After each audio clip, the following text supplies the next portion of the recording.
नमस्कार दोस्तों, स्वागत है आपका आज की नई कहानी में। मेरी ननद का तलाक हुआ तो उसने इल्जाम मुझ पर लगा दिया।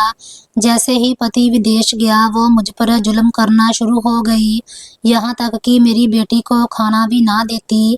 मेरे पति के ऐसे कान भरती कि रोज हमारा झगड़ा होता। एक दिन मैंने उसके कमरे से किसी आदमी को निकलते हुए देखा, पर मैं कुछ ना बोली। जब मेरे पति छुट्टी पर आए हुए थे तो मेरी ननद ने शोर मचा दिया कि भाभी के कमरे से आदमी निकलकर भागा है। जब मेरे पति ने उस लड़के को पकड़ लिया तो उसने ऐसी बात कही कि ननद मेरे कदमों में गिर गई। मेरा नाम सीमा है। शादी से पहले मेरी ज़िंदगी बहुत अच्छी गुजर रही थी। मैं एक स्कूल में टीचिंग करती थी। हर सुबह अपने काम पर जाना, बच्चों को पढ़ाना, उनके साथ वक्त बिताना, फिर शाम को घर वापस आना। मेरी ज़िंदगी एक खूबसूरत तरीके से चल रही थी। मुझे अपनी नौकरी से सिर्फ तनख्वाह ही नहीं मिलती थी, बल्कि एक अजीब सा सुकून भी मिलता था। जब कोई बच्चा कोई नई बात सीखता तो मुझे ऐसा महसूस होता था जैसे मेरी मेहनत सफल हो गई हो। मैंने कभी अपनी ज़िंदगी को अधूरा महसूस नहीं किया था।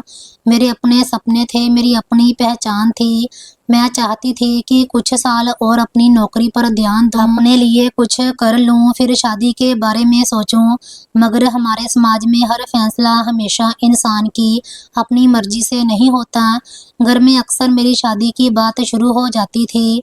पहले मैं मुस्कुराकर टाल देती थी, फिर धीरे धीरे ये बात गंभीर होती चली गई।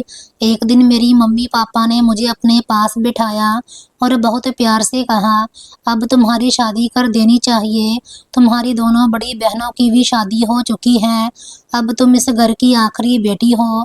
हम चाहते हैं कि तुम्हारा घर भी बस जाए। मैंने बहुत शांति से उन्हें समझाने की कोशिश की कि मैं अभी शादी नहीं करना चाहती। मेरी नौकरी अच्छी चल रही है, मैं अपने काम से खुश हूँ। अभी कुछ वक्त और गुजर जाए तो बेहतर होता। मगर मेरे माता पिता अपनी बात पर अड़े रहे। वो समझते थे कि यही मेरी जिंदगी के लिए बेहतर फैसला है। मैं झूठ नहीं बोलूंगी, मेरे दिल में शादी के बारे में ऐसा कोई डर नहीं था कि शादी के बाद हर लड़की की जिंदगी खराब हो जाती है। उसकी सबसे बड़ी वजह मेरी दोनों बड़ी बहनें थीं। उनकी शादियां बहुत अच्छी जगह हुई थी। मेरे दोनों जीजा बहुत अच्छे इंसान थे। वो मेरी बहनों का बहुत ख्याल रखते थे। जब भी मैं अपनी बहनों के घर जाती तो उनके चेहरों पर सुकून देखकर मुझे खुशी होती थी। इसीलिए मेरे दिल में शादी के नाम से कोई नफरत या डर नहीं था। बस मैं अपनी मर्जी से कुछ दिन बाद शादी करना चाहती थी। कुछ ही दिनों बाद मेरे माता पिता ने मुझे बताया कि उन्होंने मेरे लिए एक रिश्ता पसंद किया है। लड़के का नाम अजय है। फिर वही सब कुछ शुरू हो गया जो हमारे समाज में अक्सर शादियों से पहले होता है। घर में मेहमान आने लगे, बातें होने लगी, रिश्तेदार अपनी अपनी राय देने लगे। हर तरफ शादी का जिक्र था। मुझे बताया गया कि अजय के घर में उसकी एक बड़ी बहन भी है। उसका नाम प्रिया है। वो उम्र में अजय से बड़ी है, मगर अभी तक उसकी शादी नहीं हुई। लोगों ने बताया कि प्रिया बहुत खूबसूरत है, इतनी खूबसूरत कि जहाँ जाती है लोग उसे देखते रह जाते हैं। जब रिश्ता तय होने लगा तो हर इंसान मुझे समझाने लगा, तुम बहुत खुशनसीब हो।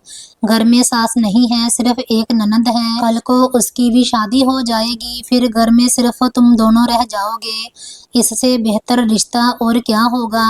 कोई कहता अजय भी अपनी बहन की तरह बहुत खूबसूरत है। फिर किसी ने हंसते हुए कहा, वैसे खूबसूरत आदमी कहाँ मिलते हैं। खूबसूरती तो औरतों की देखी जाती है, आदमी की तो सिर्फ जेब देखी जाती है। मगर तुम्हारे नसीब अच्छे हैं कि लड़का भी खूबसूरत है।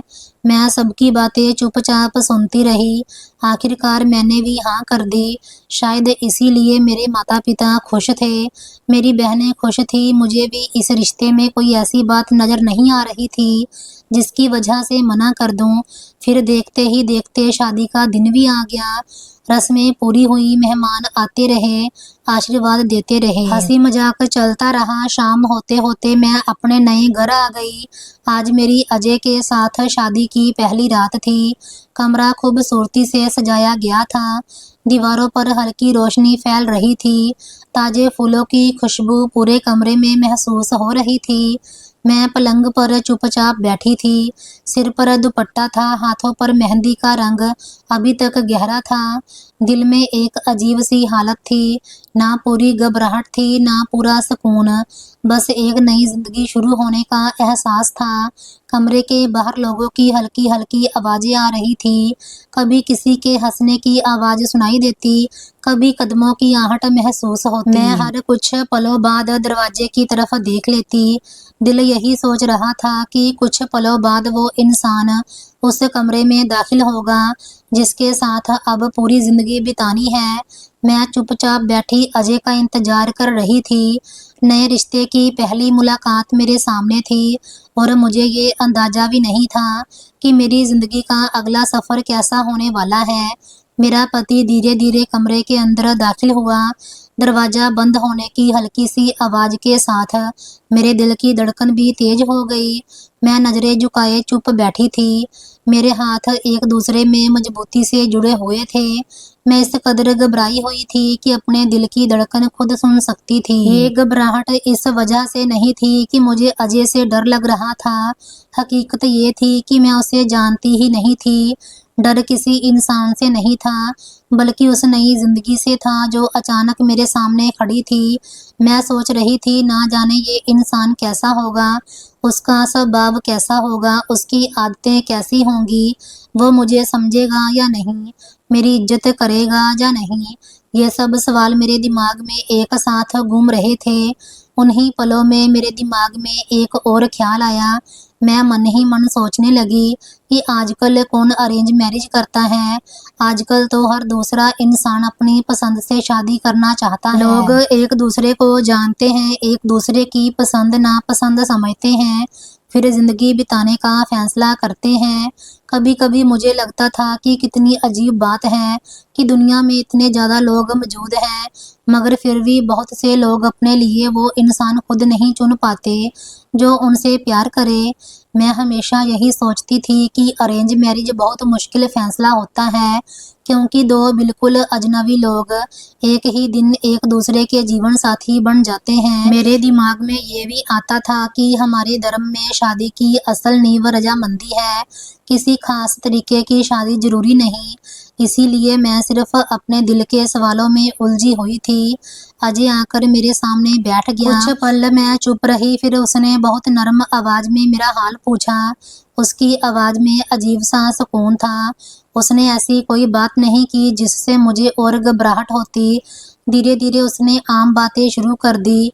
कभी अपने बचपन का कोई किस्सा सुनाता, कभी मेरी नौकरी के बारे में पूछता, कभी हल्का सा मजाक कर देता ताकि मेरे चेहरे पर मुस्कान आ जाए। मैंने महसूस किया कि वो जानबूझकर माहौल को आसान बनाने की कोशिश कर रहा था। जब मैं किसी सवाल का छोटा जवाब देती तो वो मुस्कुरा देता। वो बार बार यही कहता कि घबराने की जरूरत नहीं, अब हम दोनों को एक दूसरे को समझने का वक्त मिलेगा। उसके तरीके में कोई बनावट नहीं थी। पहली मुलाकात में ही मुझे एहसास हो गया कि अजय एक नरम स्वभाव का इंसान है। उसने पूरी रात मेरा बहुत ख्याल रखा। उसकी बातों ने मेरे दिल का काफी डर कम कर दिया था। मैंने मन ही मन भगवान का शुक्रिया अदा किया कि जिस इंसान के बारे में मैं इतने सवाल सोच रही थी वो हकीकत में बहुत अच्छा निकला। अगली सुबह सूरज की रोशनी खिड़की से अंदर आ रही थी। घर में सब लोग अपने अपने काम में लगे हुए थे। नाश्ते के बाद अजय ने मुझसे कहा, उसे एक जरूरी बात करनी है। उसके चेहरे पर गंभीरता थी। उसने मेरी तरफ देखकर कहा, सीमा, एक बात है जो मैं तुम्हें अभी बताना चाहता हूँ। 2-3 महीने बाद मुझे विदेश वापस जाना है। मेरी नौकरी बाहर के देश में है। उसकी बात सुनकर मैं कुछ पलों के लिए चुप रह गई। मुझे सच में हैरानी हुई। मैंने तुरंत कहा, ये बात तो आप लोगों ने पहले नहीं बताई थी। अगर हमें पहले मालूम होता तो कम से कम हम सोच समझ कर फैसला करते। अजय ने गहरी सांस ली, फिर बहुत शांति से बोला, मैं जानता हूँ ये बात तुम्हें अचानक मालूम हुई है, मगर इसके पीछे भी एक वजह है। जब भी हम लोगों ने पहले किसी रिश्ते में ये बताया कि लड़का विदेश में काम करता है तो अक्सर लड़कियां मना कर देती थी। वो कहती थी कि शादी के तुरंत बाद पति दूर चला जाएगा तो इतनी लंबी जुदाई बर्दाश्त नहीं होगी। कुछ लोग सिर्फ पैसे देखकर तुरंत हाँ कर देते थे, मगर मुझे ऐसे रिश्ते पसंद नहीं थे जहाँ सिर्फ कमाई देखी जाए। इसीलिए दीदी ने ये बात पहले किसी को नहीं बताई। मैं चुपचाप उसकी बात सुनती रही। उसने मेरी तरफ देखकर कहा, मैं तुमसे वादा करता हूँ कि ये हमेशा के लिए नहीं होगा, बस 2 साल की बात है। उसके बाद या तो मैं हमेशा के लिए वापस आ जाऊंगा या फिर तुम्हें अपने साथ ले जाऊंगा। फिर वो हल्का सा मुस्कुराया और बोला, वैसे अगर दीदी की शादी हो गई तो मेरे लिए तुम्हें अपने साथ ले जाना और भी आसान हो जाएगा। वहाँ भी तो घर ही चलाना है और यहाँ भी घर ही चलाना है, फर्क सिर्फ जगह का होगा। उसकी बात सुनकर मेरे दिल को थोड़ा चैन मिला। मैंने धीरे से कहा, भगवान करे ऐसा ही हो। अजय ने मुस्कुराकर कहा, बस तुम दुआ करो कि दीदी को कोई अच्छा रिश्ता मिल जाए। मैंने हंसते हुए कहा, दीदी को शायद कोई पसंद ही नहीं आता।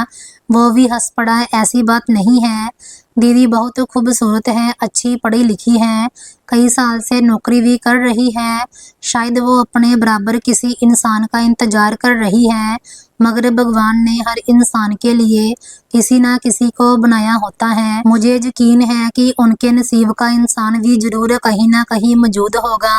मैंने मुस्कुराकर कहा, ये बात तो आपने बिल्कुल सही कही। उस वक्त तक मेरी ननद प्रिया का व्यवहार भी मेरे साथ बहुत अच्छा था। उसने कभी मुझे ये एहसास नहीं होने दिया कि मैं इस घर में नहीं हूँ। वो मेरे साथ बहनों जैसा व्यवहार करती थी। कभी मेरे साथ रसोई में काम करती, कभी मेरे कमरे में आकर कभी मेरी पसंद पूछती। मैं मन ही मन खुश थी कि भगवान ने मुझे अच्छे लोग दिए हैं।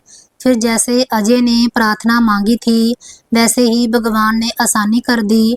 लगभग 1 महीने के अंदर प्रिया दीदी के लिए एक बहुत अच्छा रिश्ता आ गया। लड़का डॉक्टर था, पढ़ा लिखा था, उसके माता पिता थे, एक बहन थी जिसकी शादी हो चुकी थी, परिवार भी छोटा था। सबसे बढ़कर प्रिया दीदी को भी वो रिश्ता पसंद आ गया। घर में खुशी की एक नई लहर दौड़ गई। सब लोग खुश थे। रिश्ता तय होने के बाद घर में आने जाने वाले लोगों का सिलसिला शुरू हो गया। हर आने वाला यही कहता, सीमा के कदम बहुत शुभ हैं। ये इस घर में आई तो 1 महीने के अंदर ही घर की बड़ी बेटी का भी अच्छा रिश्ता तय हो गया। मैं ये बातें सुनकर सिर्फ मुस्कुरा देती, क्योंकि मैं जानती थी कि हर चीज़ भगवान के हुक्म से होती है, इंसान सिर्फ जरिया बनता है। प्रिया दीदी की शादी भी खुशी खुशी हो गई। उनकी विदाई के दिन मेरी आंखों में आंसू थे, क्योंकि उस 1 महीने में वो मेरे बहुत करीब आ गई थी। उनके जाने के बाद घर कुछ खाली लगने लगा। मेरे पति के विदेश वापस जाने से पहले ही अपनी बहन की जिम्मेदारी भी पूरी हो गई थी। इस बात से अजय भी बहुत संतुष्ट था। एक शाम उसने मेरे पास बैठकर कहा, अब मेरा दिल भी हल्का है, दीदी अपनी जिंदगी में खुश हैं, अब मैं भी सुकून से जा सकता हूँ।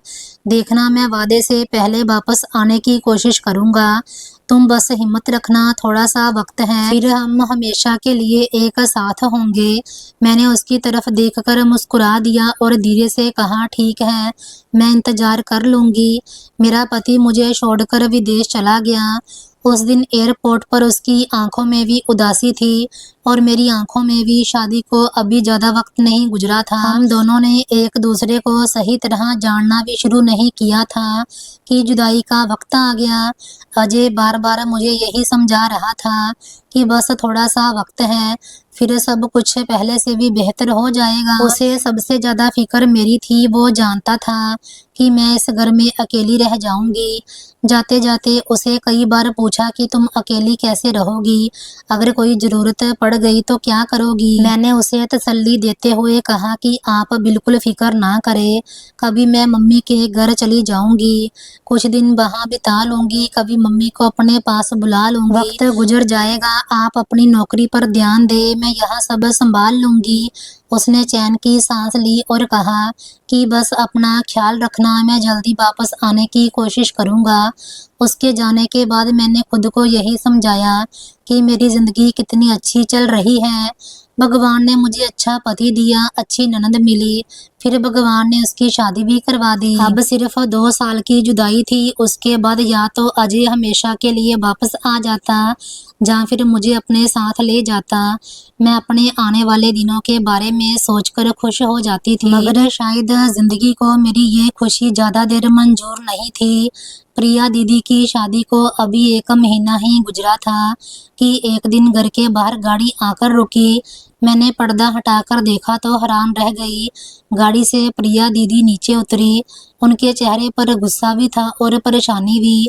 उनके साथ उनके ससुराल वाले भी थे। मैं समझ ही नहीं सकी कि मामला क्या है। कुछ ही पलों बाद हकीकत सामने आ गई। प्रिया दीदी को उनके पति ने तलाक दे दिया था। वो हमेशा के लिए वापस हमारे घर आ गई थी। मुझे इससे भी ज्यादा हैरानी उस वक्त हुई जब मैंने देखा कि उनके ससुराल वाले सिर्फ प्रिया दीदी को ही वापस छोड़ने नहीं आए थे, बल्कि उनका सारा सामान भी साथ लाए थे। यहाँ तक कि शादी के वक्त हमने उन्हें जो तोहफे दिए थे वो भी वापस कर दिए। उनके चेहरों से साफ लग रहा था कि वो बहुत नाराज हैं। उन्होंने साफ शब्दों में कहा, हमें आप लोगों की दी हुई कोई चीज नहीं चाहिए। सिर्फ यही नहीं, बल्कि जो चीजें वो इस्तेमाल कर चुकी हैं उनकी कीमत भी दे दें, ताकि उन पर हमारा कोई हक बाकी ना रहे। मैं चुपचाप खड़ी ये सब देख रही थी। मेरे दिमाग में बार बार यही सवाल आ रहा था कि आखिर 1 महीने के अंदर ऐसा क्या हो गया। 1 महीना तो वो वक्त होता है जब लोग एक दूसरे को समझने की कोशिश कर रहे होते हैं। इतनी जल्दी तो किसी इंसान की सच्चाई भी पूरी तरह सामने नहीं आती। मैं मन ही मन सोच रही थी कि आखिर प्रिया दीदी ने वहां जाकर क्या किया होगा कि बात तलाक तक पहुंच गई, मगर मैंने उनसे कुछ नहीं पूछा। मैं समझती थी कि ये उनका निजी मामला है, लेकिन शायद प्रिया दीदी के दिल में कुछ और ही चल रहा था।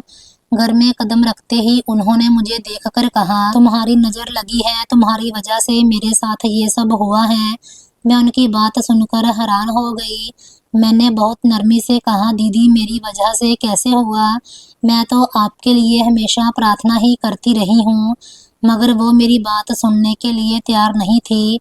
वो गुस्से में कहने लगी, तुम्हारे आने के बाद पहले सब लोग तुम्हारी तारीफें करने लगे, फिर मेरी जिंदगी बर्बाद हो गई। मैं चुप हो गई, क्योंकि मुझे पता था कि गुस्से में इंसान अक्सर ऐसी बातें कर देता है जिनका हकीकत से कोई ताल्लुक नहीं होता। कुछ दिन बाद मैंने एक गलती कर दी। मैं परेशान थी, मेरे दिल में अपने भविष्य की फिक्र थी।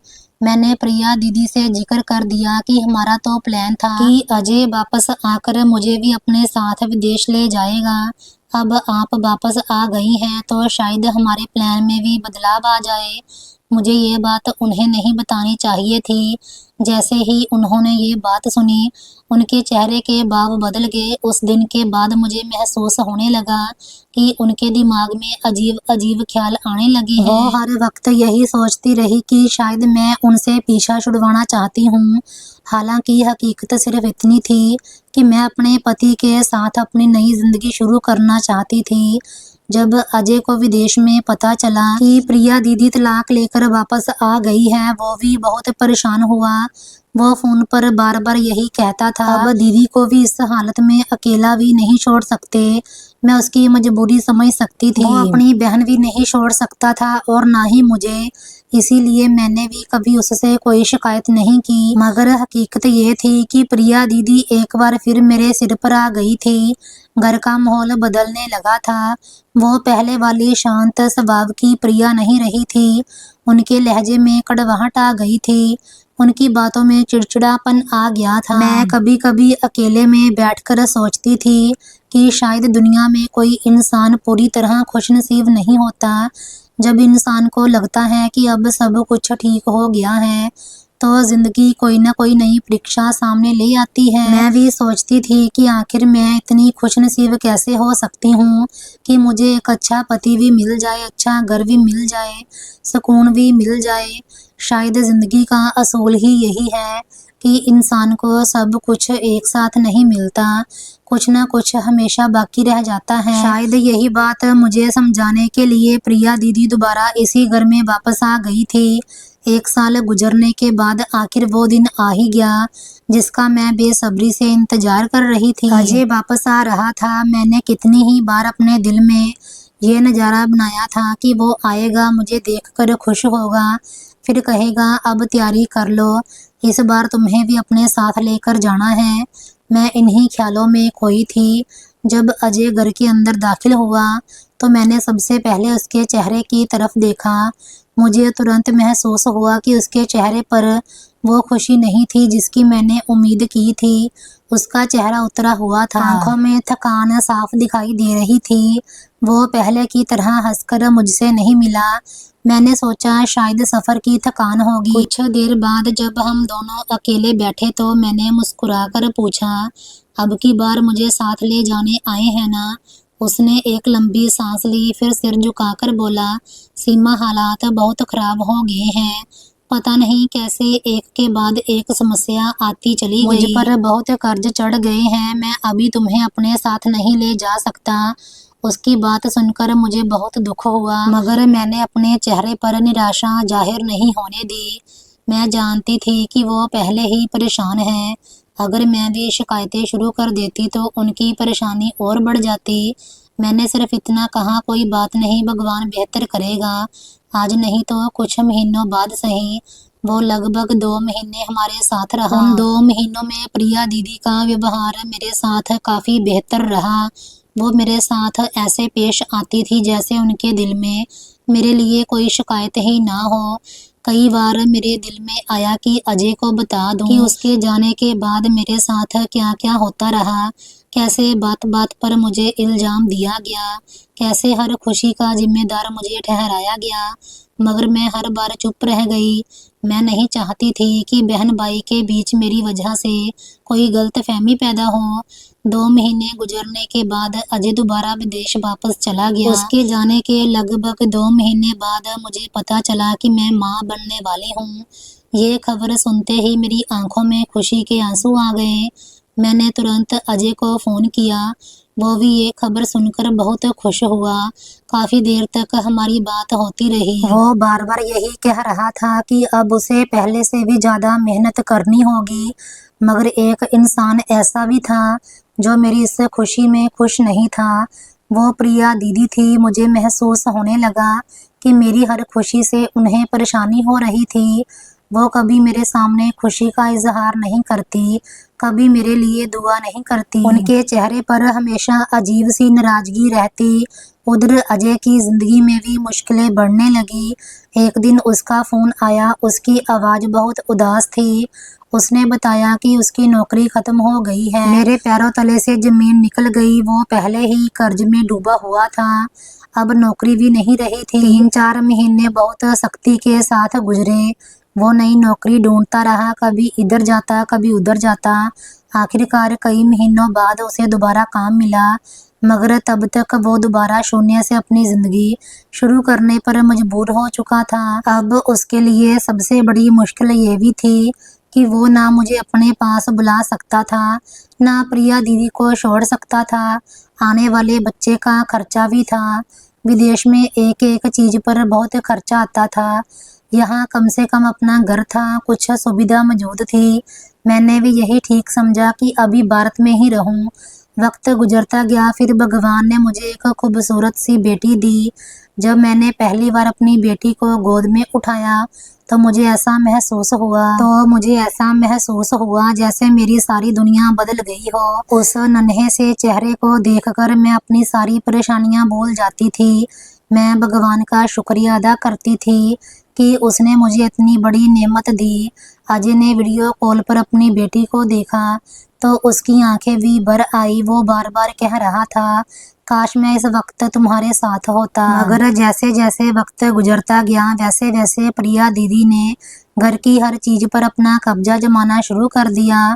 शुरू में मैंने ज़्यादा ध्यान नहीं दिया, फिर धीरे धीरे मुझे एहसास होने लगा कि अब वो सिर्फ घर के मामलों में ही दखल नहीं कर रही थी, बल्कि अजय की कमाई को भी अपना हक समझने लगी है। अगर मैं अपनी बेटी के लिए दूध मंगवाती तो उन्हें ऐतराज होता, अगर डायपर लेने की बात करती तो वो तुरंत कहती, इतना खर्चा क्यों हो रहा है।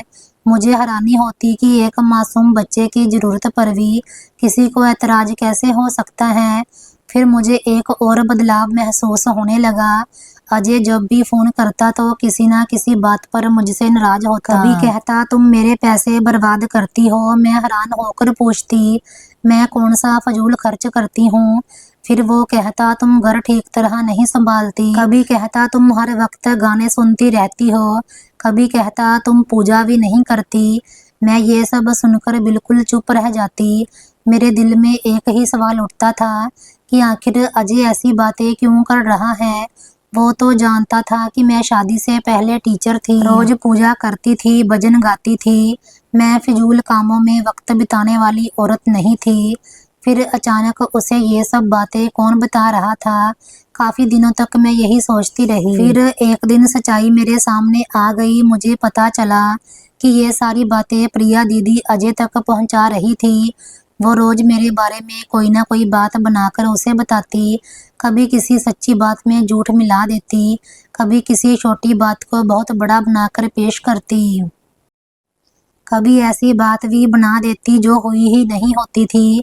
अजय विदेश में था, वो खुद कुछ देख नहीं सकता था। वो वही मान लेता जो उसे सुनाया जाता। यूं रोज फोन पर हमारी लड़ाई होने लगी। मैं सफाई देती रहती, वो इल्जाम लगाता रहता। हमारे बीच दूरियां सिर्फ किलोमीटर की नहीं रही थी, बल्कि अब गलतफहमियों की भी हो चुकी थी। एक रात मेरी आंख अचानक खुल गई। घर के अंदर पूरी खामोशी थी। बाहर कहीं दूर कुत्तों के भौंकने की आवाज आ रही थी। मैं पानी पीने के लिए अपने कमरे से बाहर निकली तो अचानक मेरी नजर आंगन की तरफ गई। मैंने देखा कि एक आदमी बहुत तेजी से प्रिया दीदी के कमरे की तरफ से निकलकर दरवाजे की तरफ बढ़ा। उसने अपना चेहरा अच्छी तरह छुपाया हुआ था। कुछ ही पलों में वो दरवाजा खोलकर बाहर निकल गया। मैं कुछ पलों तक अपनी जगह जमी खड़ी रह गई। मुझे अपनी आंखों पर यकीन नहीं आ रहा था। मेरे दिमाग में एक साथ बहुत सारे सवाल पैदा हो गए। वो आदमी कौन था? वो आधी रात को प्रिया दीदी के कमरे में क्या कर रहा था? वो इतनी खामोशी से क्यों आया था? वो इतनी जल्दी क्यों भागा? मैंने कुछ कदम आगे बढ़ाने का सोचा, मगर फिर रुक गई। मेरे पास कोई सबूत नहीं था। अगर मैं सिर्फ अपनी आंखों से देखी हुई बात के आधार पर इल्जाम लगा देती तो शायद कोई भी मेरी बात पर यकीन ना करता। उल्टा यही कहा जाता कि अपनी ननद को बदनाम करने की कोशिश कर रही हूँ।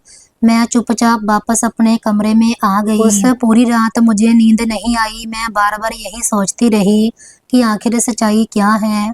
सुबह हुई तो प्रिया दीदी ऐसे घूम रही थी जैसे कुछ हुआ ही ना हो। उनके चेहरे पर ना घबराहट थी ना परेशानी। मैंने भी कुछ नहीं कहा। मैं जानती थी बिना सबूत के एक शब्द बोलना मेरे अपने लिए मुसीबत खड़ी कर सकता था। मैंने इस घटना को अपने दिल में दबा दिया, मगर दूसरी तरफ प्रिया दीदी के जुल्म कम होने की बजाय बढ़ते ही जा रहे थे। मेरी बेटी धीरे धीरे बड़ी हो रही थी। वो चलना सीख रही थी, बोलना सीख रही थी। उसकी हर छोटी सी बात मेरे लिए खुशी की वजह बनती थी। अजय अगर हमसे दूर था, मगर एक बात की मैं हमेशा तारीफ करती हूँ कि उसने कभी पैसों के मामले में कमी नहीं की।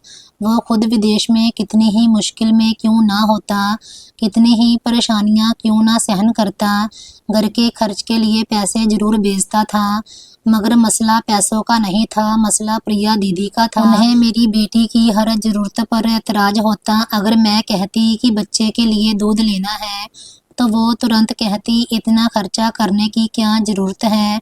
अगर मैं कहती कि बच्चे के लिए फल ले आते हैं तो वो कहती, बच्चों को इन सब चीज़ों की आदत नहीं डालनी चाहिए। अगर मैं कभी बिस्कुट या कोई और चीज़ ला देती तो वो नाराज हो जाती। वो हमेशा यही कहती, जो घर में बनता है उसी पर गुजारा करो, बच्चों को अलग से कुछ खिलाने की कोई जरूरत नहीं। मैं हैरान होती थी, दुनिया में कौन सा ऐसा बच्चा होता है जो कभी फल ना खाता हो, जो कभी दूध ना पीता हो, कभी अपनी पसंद की कोई चीज ना मांगता हो।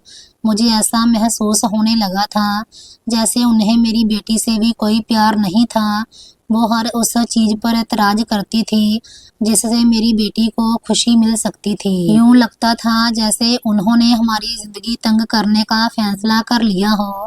मैं हर रोज चुप रहती, सिर्फ अपनी बच्ची को देखती, अपने पति की मजबूरी को याद करती, फिर खुद को धैर्य रखने की सलाह देती। मगर एक दिन मेरा धैर्य जवाब दे गया। उस दिन भी मामूली सी बात पर उन्होंने मेरी बेटी के बारे में सख्त शब्द कहे। मैंने कई दिनों से अपने दिल में दबी हुई बात पहली बार जुबान पर ले आई। मैंने उनकी तरफ देखकर कहा, तुम्हारे कमरे से रात को कौन आदमी निकलकर भाग जाता है? मैंने अपनी आंखों से देखा है। अभी मैं चुप हूँ क्योंकि मेरे पास कोई सबूत नहीं, मगर जिस दिन मेरे हाथ सबूत आ गया, मैं तुम्हारे भाई को सब बता दूंगी, ताकि उसे भी पता चल जाए कि वो जिस बहन पर इतना भरोसा करता है वो हकीकत में क्या कर रही है। फिर शायद उसे ये भी समझ आ जाए कि वो मेरी बात सुने बिना हर रोज मुझसे क्यों लड़ता रहा। मेरी बात सुनते ही मुझे लगा कि वो पहले की तरह चीखेगी, शोर मचाएगी, मुझ पर इल्जाम लगाएगी, मगर हैरानी की बात ये हुई कि वो बिल्कुल चुप हो गई। उन्होंने एक शब्द भी नहीं कहा। वो सिर्फ कुछ पल मुझे देखती रही, फिर चुपचाप अपने कमरे में चली गई। उस दिन पहली बार मुझे महसूस हुआ कि शायद उन्हें अपनी गलती का एहसास हो गया है। मुझे लगा शायद वो शर्मिंदा है, शायद उन्हें डर लग गया है कि अगर सच्चाई सामने आ गई तो उनका राज खुल जाएगा। मगर मुझे क्या पता था कि वो खामोशी शर्मिंदगी की नहीं थी, वो खामोशी नफरत की थी। वो खामोशी किसी बड़े फैसले से पहले की खामोशी थी। बाद में मुझे एहसास हुआ कि वो उस दिन चुप रहकर सिर्फ एक बात सोच रही थी, अब सीमा को रास्ते से हटाना पड़ेगा। रोज मेरा पति मुझसे किसी न किसी बात पर झगड़ता था। हमारी बातचीत पहले कम हुई, फिर शिकायतों में बदल गई। आखिरकार हालात यहाँ तक पहुँच गए कि हमारा रिश्ता सिर्फ नाम का रह गया। वो मेरी कोई बात सुनना ही नहीं चाहता था। मैं अगर किसी समस्या की सफाई देने की कोशिश करती तो उसका मूड तुरंत खराब हो जाता। अगर मैं चुप रहती तो वो कई कई दिन मुझसे बात नहीं करता था, ना मैसेज ना हाल चाल। मुझे लगने लगा था कि उसके दिल में मेरे लिए सिर्फ शक बचा है।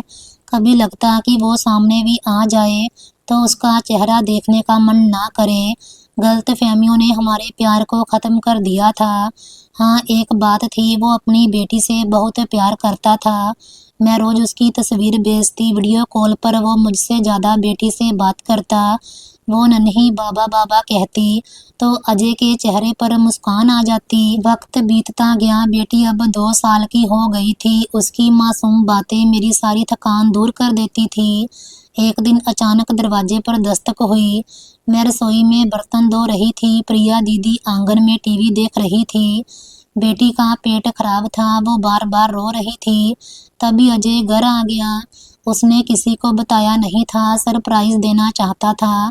मुझे कुछ पल खुशी हुई, फिर ख्याल आया आज उसने देख लिया होगा कि मैं काम भी कर रही हूँ, बीमार बच्ची भी संभाल रही हूँ और प्रिया दीदी आराम से बैठी है। शायद उसे सच्चाई समझ आ जाए, मगर वो चुप रहा। उसकी खामोशी ने दिल और तोड़ दिया। 2 दिन बाद एक रात अजय ने कहा उसे देर होगी। रात को वो वापस आया और दूसरे कमरे में सो गया। कुछ देर बाद पूरे घर में शोर मच गया। प्रिया दीदी चीख रही थी, भाभी के कमरे से एक आदमी भागा है। अजय तुरंत बाहर भागा। मुझे समझ आ गया कि इल्जाम मुझ पर है। कुछ देर में अजय उस आदमी को पकड़ कर ले आया। प्रिया दीदी बोली, इसे पुलिस को दो, ये सीमा के लिए आया था। अजय ने कहा पहले ये खुद बताएगा। उस आदमी ने सिर झुकाकर कहा, मैं सीमा के लिए नहीं आया, मैं प्रिया के लिए आया था। प्रिया ने कहा था सीमा को बदनाम करना है, मैं प्रिया को पसंद करता हूँ इसीलिए मान गया। ये सुनते ही सब शांत हो गया। अजय को समझ आ गया कि सालों से नफरत की जड़ कौन था। प्रिया का सिर शर्म से झुक गया। उसी रात बुजुर्गों को बुलाकर दोनों का विवाह करवा दिया गया। सुबह होते होते प्रिया उस आदमी के साथ घर से चली गई। दरवाजा बंद हुआ तो अजय रोते हुए मेरे पास आया और बोला, सीमा माफ कर दो, मैंने तुम्हारी एक बात नहीं मानी। आज पता चला असली खलनायक कौन था। मैंने उसे माफ कर दिया और गले लगा लिया। उस दिन लगा वर्षों की गलतफहमियों की दीवार गिर गई। उसके बाद अजय ने देर नहीं की, तुरंत मेरा और बेटी का पासपोर्ट बनवाया। कुछ हफ्तों में सब कागज पूरे हुए। फिर उसने घर बेच दिया क्योंकि वहाँ की यादें अब कड़वी थी। ननद का हिस्सा ईमानदारी से उसे दे दिया। प्रिया अब अपने ससुराल में थी, बड़े संयुक्त परिवार में। अब उसके लिए वापस आने का रास्ता बंद था। आखिरकार वो दिन आया, मैं, अजय और बेटी हवाई जहाज में बैठे दुबई के लिए। सालों बाद लगा भगवान ने दुआ सुन ली। दुबई में अब हमारी जिंदगी बहुत सुकून से है, ना गलतफहमी ना तीसरा इंसान। हम तीनों साथ खाते हंसते जीते हैं। मैंने सीखा पति पत्नी में विश्वास हो तो कोई रिश्ता नहीं तोड़ सकता। और शुक्र है भगवान का, सच ने आखिर जीत कर हमारे घर में फिर से खुशियां ला दी। सो दोस्तों, ये थी आज की कहानी। अगर आपको ये कहानी अच्छी लगी हो तो वीडियो को लाइक शेयर और चैनल को सब्सक्राइब जरूर करना।